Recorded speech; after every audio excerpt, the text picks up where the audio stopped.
Assalamualaikum warahmatullahi wabarakatuh. Sampurasun. Perkenalkan, nama saya Ahmad Bilal Ramadhani, NPM 1920121007.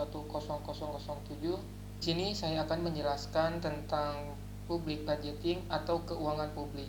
Dalam kajian ekonomi, istilah keuangan publik atau keuangan negara ialah menekankan pada upaya rasionalisasi peran negara dalam kehidupan ekonomi atas dasar kegagalan pasar dan kebutuhan untuk memodifikasi distribusi pendapatan yang dihasilkan dari proses mekanisme pasar sesuai dengan norma-norma umum dan distribusi keadilan. Dalam pandangan Sutrisno PH, ilmu keuangan publik atau keuangan negara adalah ilmu yang mempelajari atau menelaah tentang pengeluaran dan penerimaan yang dilakukan oleh pemerintah dan negara. Dalam pandangan M. Suparmoko, ilmu keuangan publik atau keuangan negara adalah bagian dari ilmu ekonomi yang mempelajari tentang kegiatan-kegiatan pemerintah dalam bidang ekonomi, terutama mengenai penerimaan dan pengeluaran beserta dengan pengaruh di dalam perekonomian tersebut. Sebenarnya istilah publik tidak hanya menggambarkan kegiatan pemerintah saja, namun menggambarkan utility yang menangani kebutuhan atau hajat hidup orang banyak, dan juga kegiatan perhimpunan amal kegiatan pemerintah dalam mencari sumber-sumber dana, dan kemudian bagaimana dana-dana tersebut untuk mencapai tujuan-tujuan pemerintah.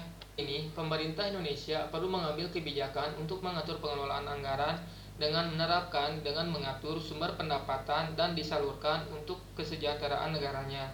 Pemerintah negara diharuskan mampu membuat kebijakan yang berkaitan dengan jaminan dan solidaritas negara sehingga dapat meminimalisir risiko krisis keuangan di masa yang akan datang. Kita masuk ke pembahasan sumber-sumber penerimaan negara. Yang pertama ada pajak. Pajak merupakan pungutan oleh pemerintah pusat atau daerah terhadap wajib pajak berdasarkan undang-undang tanpa ada imbalan langsung bagi pembayarnya. Yang kedua ada retribusi. Retribusi merupakan pungutan yang dikenakan kepada masyarakat yang memperoleh balas jasa secara langsung berupa fasilitas negara yang digunakan. Yang ketiga ada keuntungan BUMN atau BUMD. Sebagai pemilik BUMN, pemerintah berhak memperoleh BUMN. Demikian dengan pula BUMD, pemerintah daerah sebagai pemilik BUMD berhak memperoleh bagian laba BUMD. Keempat, ada denda dan sita. Pemerintah berhak memungut denda atas penyitaan aset milik masyarakat apabila masyarakat diketahui melanggar peraturan pemerintah. Misalkan ada denda pelanggaran lalu lintas, denda ketentuan peraturan perpajakan. Ada pencetakan uang. Pada umumnya, pencetakan uang dilakukan pemerintah dalam rangka menutup defisit anggaran. Apabila tidak ada alternatif lain yang dapat ditempuh oleh pemerintah, penentunya besar jumlah uang yang dicetak oleh pemerintah harus dicermati agar tidak terjadi inflasi. Yang keenam ada pinjaman. Pemerintah merupakan sumber penerimaan negara yang dilakukan apabila terjadi defisit anggaran. Pinjaman pemerintah di kemudian hari akan menjadi beban pemerintah dan harus dibayar kembali berikut dengan bunganya. Pinjaman pemerintah diperoleh dari dalam negeri maupun luar negeri. Sumber pinjaman bisa berasal dari pemerintah, institusi perbankan, institusi non-bank, maupun individu. Yang ketujuh ada sumbangan, hadiah, dan hibah. Dapat diperoleh pemerintah dari individu, institusi, atau pemerintah. Sumbangan, hadiah, dan hibah dapat diperoleh dalam maupun luar negeri, tergantung kerelaan dari pihak yang memberikannya sumbangan, hadiah, atau hibah. Yang terakhir ada penyelenggaraan undian berhadiah. Pemerintah dapat menyelenggarakan undian berhadiah dengan menunjuk suatu institusi tertentu sebagai penyelenggara. Jumlah yang diterima oleh pemerintah adalah selisih dari penerimaan uang undian dikurangi dengan biaya operasi dan besarnya hadiah tersebut. Jadi, sumber-sumber penerimaan negara dan jenis-jenis penerimaan negara itu tidak berbeda jauh. Yang pertama tadi ada pajak, retribusi, keuntungan BUMN dan BUMD, pencetakan uang, pinjaman, sumbangan hadiah dan hibah, penyelenggaraan undian, dan denda dan sita.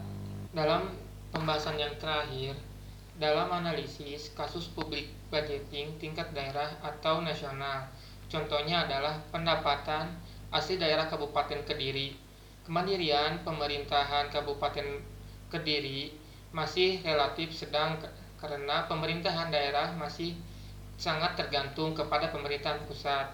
Pemerintahan Kabupaten Kediri hendak mengurangi ketergantungan kepada pemerintahan pusat, yaitu dengan mengoptimalkan potensi sumber pendapatan yang ada. Kabupaten Kediri diharapkan mampu mensejahterakan masyarakatnya dengan meningkatkan sumber daya manusia yang baik. Kabupaten Kediri perlu meningkatkan pembangunan serta penyediaan sarana dan prasarana umum untuk mempermudah meningkatkan perekonomian masyarakatnya dan untuk menarik investor dari luar, di mana pemerintahan hendak selektif dalam melakukan pembangunan atas skala prioritas dan efisiensi. Jika dilihat dari kemampuan fiskal untuk kebutuhan fiskalnya dinilai sangat baik, yang berarti sumber keuangan Kabupaten Kediri yang berasal dari produk domestik regional bruto sudah mampu untuk menyediakan barang dan jasa untuk kebutuhan daerahnya, tetapi untuk membiayai pembangunan daerahnya masih kurang mampu karena masih bergantung pada pemerintahan pusat. Hal ini menunjukkan pemerintahan daerah Kabupaten Kediri dianggap belum mampu membiayai semua urusan pembangunan daerahnya karena pendapatan asli daerahnya lebih rendah dibandingkan dengan bantuan pinjaman. Jadi, kesimpulannya, pemerintahan Indonesia perlu mengambil kebijakan untuk mengatur pengelolaan anggaran dengan mengatur pendapatan dan pengeluaran negaranya. Agar bisa mensejahterakan negaranya, pemerintah juga harus bisa membuat kebijakan yang berkaitan dengan jaminan dan solidaritas negara sehingga dapat meminimalisir risiko krisis keuangan di masa yang akan datang. Sekian dan terima kasih. Wassalamualaikum warahmatullahi wabarakatuh.